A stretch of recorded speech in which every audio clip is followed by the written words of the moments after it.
Welcome to ട്രൈഡോട്ട്. നമുക്ക് ഇന്നത്തെ bit കോയിന്റെ price movement analysis ഒന്ന് നോക്കാം.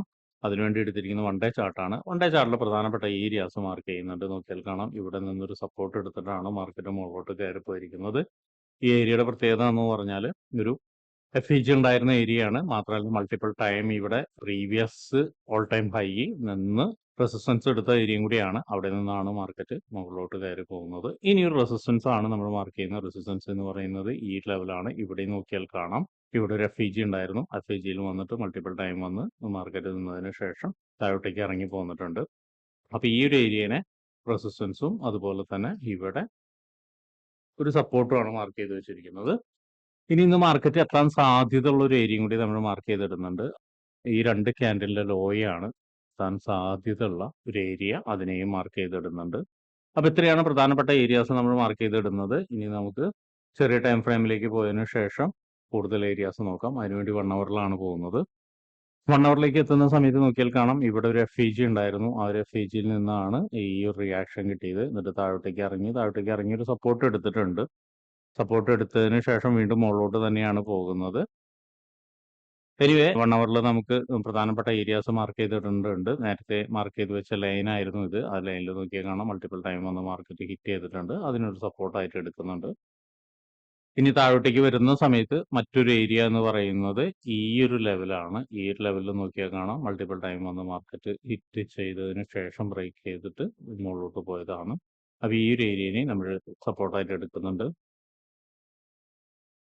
വീണ്ടും താഴോട്ടേക്ക് വന്ന ഈ ലെവലൊക്കെ സപ്പോർട്ട് ഏരിയാസ് ആണ്. തൽക്കാലം അത് മാർക്ക് ചെയ്യുന്നില്ല. നമുക്ക് എത്തുമെന്നൊരു പ്രതീക്ഷ ഇല്ലാത്തതുകൊണ്ടാണ് അത് മാർക്ക് ചെയ്യാതിരിക്കുന്നത്.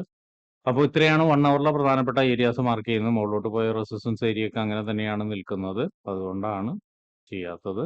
ഇനി നമുക്ക് 50 മിനിറ്റ്സിലോട്ട് പോയിട്ട് എന്തെങ്കിലും എൻട്രി സാധ്യത ഉണ്ടോ എന്ന് നോക്കാം. 50 മിനിറ്റ്സിലോട്ട് വരുന്ന സമയത്ത് നോക്കിയാൽ കാണാം, നമുക്ക് ഒരു ട്രെൻഡ് ലൈൻ ബ്രേക്ക്ഔട്ട് നടന്നിട്ടുണ്ട്. ഇവിടെ ട്രെൻഡ് ലൈൻ ബ്രേക്ക്ഔട്ട് നടക്കുകയും അതിലേക്ക് റീടെസ്റ്റ് വരികയും വീണ്ടും ആ ഒരു ഏരിയയിലേക്ക് തന്നെ വരുന്നുണ്ട്. ആ ഒരു ഏരിയയുടെ പ്രത്യേകത എന്തെന്ന്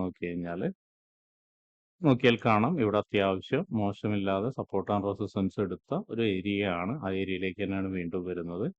അപ്പോൾ ഇവിടെ നിന്നൊരു കൺഫർമേഷൻ കിട്ടുകയാണെങ്കിൽ നമുക്ക് അവിടെ നിന്നൊരു ബൈ എൻട്രി ഉണ്ട്. ആ ഒരു ബൈ എൻട്രി ഏറെക്കുറെ ഈ ഒരു ഹൈ വരെ നമുക്ക് എക്സ്പെക്ട് ചെയ്യാം. ഈ ലെവൽ വരെ നമുക്ക് എക്സ്പെക്ട് ചെയ്യാവുന്നതാണ്.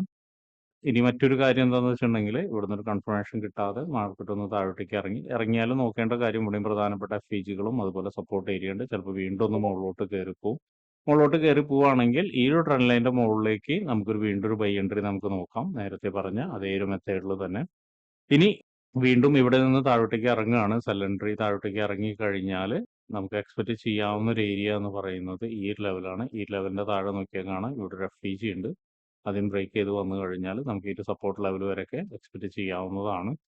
ഇനി ആ ഒരു സപ്പോർട്ട് ലെവലും ബ്രേക്ക് ചെയ്ത് കഴിഞ്ഞാൽ പിന്നെ നമുക്ക് എക്സ്പെക്ട് ചെയ്യാവുന്ന മറ്റൊരു ഏരിയ എന്ന് പറയുന്നത് ഈ ഒരു ലെവലാണ്. ഈ ലെവലിൽ നോക്കിയാലും കാണാം, വളരെ സ്ട്രോങ് ആയിട്ട് മാർക്കറ്റ് നിന്നിട്ട് മുകളിലോട്ട് പോയൊരു ലെവലാണ്.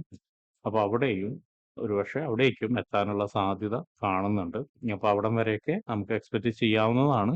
അതിൻ്റെ ഉള്ളിലുള്ള ഒരു പ്രധാനപ്പെട്ട ഏരിയ എന്ന് പറയുന്നത് വേറെയും ഒരു സപ്പോർട്ട് ഏരിയ നമുക്ക് കാണുന്നുണ്ട്. നോക്കിയാൽ കാണാം, ഇതും മൾട്ടിപ്പിൾ ടൈം വന്നിട്ട് മാർക്കറ്റ് ഹിറ്റ് ചെയ്ത് ബ്രേക്ക്ഔട്ട് കിട്ടിയതാണ്. അപ്പോൾ ആ ഒരു ഏരിയനെ നമുക്ക് മാർക്ക് ചെയ്യുന്നുണ്ട്. അപ്പോൾ ഈ മാർക്ക് ചെയ്ത ഏരിയാസിൽ, സപ്പോർട്ട് ഏരിയാസിൽ ഇവിടെ നിന്നോ ഇവിടെ നിന്നോ ഒക്കെ ഒരുപക്ഷെ നല്ലൊരു കൺഫർമേഷൻ കിട്ടുകയാണെങ്കിൽ വീണ്ടും നമുക്കൊരു ബൈഔട്ട് നോക്കാവുന്നതാണ്.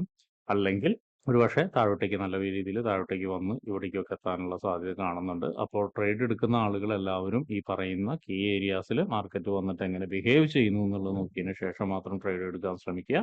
ബ്ലൈൻഡ് ആയിട്ട് ഒരിക്കലും ട്രേഡ് എടുക്കരുത്. അപ്പൊ ഇങ്ങനെയുള്ള കാര്യങ്ങളൊക്കെ നിങ്ങൾക്ക് പഠിക്കാൻ താല്പര്യമുണ്ടെങ്കിൽ ട്രേഡ് റൂട്ടുമായിട്ട് ബന്ധപ്പെടാം. അത് ഫ്രീ ആയിട്ട് ട്രേഡിങ്ങിന്റെ കാര്യങ്ങളൊക്കെ നിങ്ങൾക്ക് പഠിക്കാവുന്നതാണ്. അതിനു വേണ്ടിയിട്ട് ഈ വീഡിയോയുടെ ഡിസ്ക്രിപ്ഷനിൽ ഒരു ഗൂഗിൾ ഫോം കൊടുത്തിട്ടുണ്ട്. ആ ഗൂഗിൾ ഫോം കൃത്യമായി വായിച്ച് അതിലുള്ള കണ്ടീഷൻസ് ഒക്കെ ഓക്കെ ആണെങ്കിൽ മാത്രം ഫിൽ ചെയ്യുക. അതോടൊപ്പം തന്നെ ഡിസ്ക്രിപ്ഷനിലുള്ള വാട്സപ്പ് ചാനലിൽ നിങ്ങൾക്ക് ജോയിൻ ചെയ്യാവുന്നതാണ്. അവിടെ ട്രേഡ് റൂട്ടിന്റെ അപ്ഡേറ്റ്സ് ലഭിക്കുന്നതാണ്. അപ്പൊ എല്ലാവർക്കും ഇന്നൊരു പ്രോഫിറ്റബിൾ ഡേ ആവട്ടെ എന്ന് ആശംസിക്കുന്നു.